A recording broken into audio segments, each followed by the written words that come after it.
अच्छा अब कौन सुनता है ये मोर जीरा महलो मारा थे यार ऐसे हाँ आज ही ननपन के माया यही ननपन के बाद यही दुखित परिवार यही हमारा गाँव के माटी बनाए रहना हाँ यही गया माया के संगति का संजोए रखने की था यार हाँ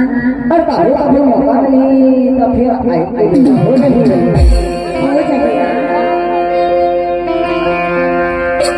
अतिक सुखर यहाँ के गाँव और दुनिया दुनिया में रिश्तेदार धर्मों सवारी दीदी बाबी बहनी भाग्य बनाए रही हैं अब सभी बड़ी दया माया मेरी समाया वाली पर आज कहाँ